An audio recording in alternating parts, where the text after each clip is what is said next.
Hello అండి. Welcome to our channel ముద్దపప్పు okay. ఇవాళ మన రెసిపీ వచ్చేసి పుల్ల పుల్లగా, కారం కారంగా అటుకులతో, పెరుగుతో జంతికలు. ఇదేదో కొత్త రెసిపీ అనుకుంటున్నారా? ఏం కాదండి. ఇది అమ్మమ్మల కాలం నాటి రెసిపీ. మా అమ్మమ్మ గారు చేసేవారు ఈ జంతికలు. చల్ల జంతికలు అనేవారు. చాలా రోజుల తర్వాత తినాలనిపించింది. ఇవాళ చేశాను. ఒకసారి మీరు కూడా ట్రై చేయండి. ఇది మీకు ఖచ్చితంగా నచ్చి తీరుతుంది. చాలా గుల్లగా చాలా బాగా వస్తాయండి. నూనె అస్సలు పీల్చుకో. ఈ జంతికలు ఎలా చేయాలి అంటే ఒక్కసారి చూసేద్దాం రండి. ఒక కప్పు బియ్యపిండిని తీసుకుని దాన్ని జల్లెడ పట్టేసేయండి.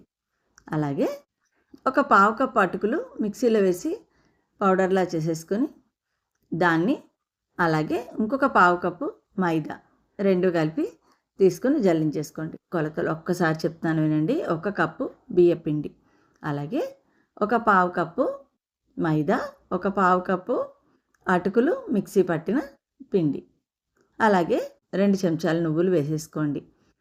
ఉప్పు టేస్ట్కి సరిపడా వేసుకోండి. ఒక హాఫ్ టేబుల్ స్పూన్ ఉప్పు అయితే సరిపోతుంది. మీ టేస్ట్కి సరిపడా మీరు చూసుకుని వేసుకోండి.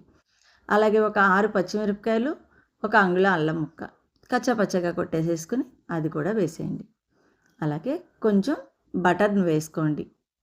వేసుకొని ఒక పావు కప్పు పుల్లటి పెరుగును వేసుకోండి. పులుపు బాగా తినేవాళ్ళైతే ఇంకొంచెం వేసుకోండి. లేదు పులుపు మాదిరిగా తింటామంటే ఒక పావు కప్పు వేసుకొని మిగతాది వాటర్ వేసుకోండి. ఎక్కువగా ఈ జంతికలు అయితే మాత్రం కారం కారంగా పుల్ల పుల్లగా మీకు పెరుగు ఎక్కువ వేసుకుంటేనే బాగుంటుంది. ఇప్పుడు పిండి అంతటిని అన్నీ కలిసేలా శుభ్రంగా కలుపుకొని కొంచెం కొంచెం నీళ్లు పోసుకుంటూ దాన్ని ముద్దలా చేసుకోండి. అలాగే ఇందులో ఒక 1 టేబుల్ స్పూన్ జీలకర్రని ముందే వేసుకోవాలండి. నేను మర్చిపోయాను కాబట్టి ఇప్పుడు వేస్తున్నాను. జీలకర్రను కూడా వేసేసుకుని ఒక్కసారి ఆ పిండి అంతటిని బాగా కలిపేసుకోండి. పిండి మెత్తదనం వీడియోలో చూస్తున్నారుగా, అలా ఉంటే కరెక్ట్గా సరిపోతుందన్నమాట. ఇప్పుడు ఈ పిండి అంతటిని కలిపేసేసుకున్నాక ఇందు మీద ఒక వెట్ క్లాత్ కానీ వెట్ టిష్యూ కానీ వేసేసుకుని చక్కగా దాన్ని మూత పెట్టి ఒక పావు గంట అలా వదిలేయండి. అటుకులు పిండి వేసాం కదండి, ఇందులో ఉన్న తడి అంతటిని పీల్చుకుని ఇప్పుడు ఆ పిండి గట్టిగా అయిపోతుందన్నమాట. ఇప్పుడు మనం దాన్ని ఓపెన్ చేసుకుని ఒక పావు గంట పోయాక దాన్ని తీసి అందులో కావాలంటే కొంచెం నీళ్లు జల్లుకుని దాన్ని మనకి సరిపోయేలా కలుపుకోవాలి. చూసారు కదా, కొంచెం గట్టిగా అయింది. ఇది జంతికలు తిప్పుకోవడానికి చాలా బాగుంటుందండి.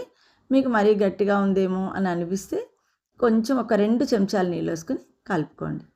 ఇప్పుడు దాన్ని మీ దగ్గర ఉన్న జంతికలు కొట్టం దేంట్లో అయినా సరే ఈ పిండి ముద్దను వేసేసి దాన్ని రెడీ పెట్టుకోండి. ఇలా పొయ్యి మీద కడాయిలో డీప్ ఫ్రైకి సరిపడా ఆయిల్ వేసేసేయండి. ఆయిల్ అంతా వేడెక్కే వరకు ఆగి ఆయిల్ వేడెక్కిందో లేదో ఒకసారి చూసుకుని జంతికలు గొట్టం సహాయంతో చక్కగా దాంట్లో మురుకుల్ని తిప్పేసుకోండి. చిన్న చిన్న మురుకులు అయితే గుల్లగా బాగా వస్తాయి. మరి పెద్దగా తిప్పేస్తే ఆ మధ్యలో ఉడకదు కాబట్టి ఈ సైజ్ జంతికలే వేసుకోండి. జంతికలు మనం వేసుకోగానే ఆ పొంగు వస్తుంది కదా, ఆ పొంగు అంతా తగ్గి జంతికలు పైకి తేలే వరకు కూడా దాన్ని అలా వదిలేసి కొంచెం పైకి తేలాక అటు ఇటు తిప్పుకుంటూ జంతికల్ని వేయించేసేసుకోండి. మీకు జంతిక వేగింది అని తెలియాలి అంటే కనుక నూనెలో అస్సలు నురగ లేకుండా ఉంది అంటే కనుక జంతిక వేగినట్లు లెక్క అనమాట. ఇప్పుడు ఆ జంతికలన్నింటినీ నూనెలోంచి తీసేసి అలాగే ఒక్కొక్క జంతికని చక్కగా నూనెలో వేసుకొని తీసి సర్వ్ చేసుకోండి. ఈ రెసిపీ కనుక మీకు నచ్చితే లైక్ చేయండి, షేర్ చేయండి, సబ్స్క్రైబ్ కూడా చేయండి.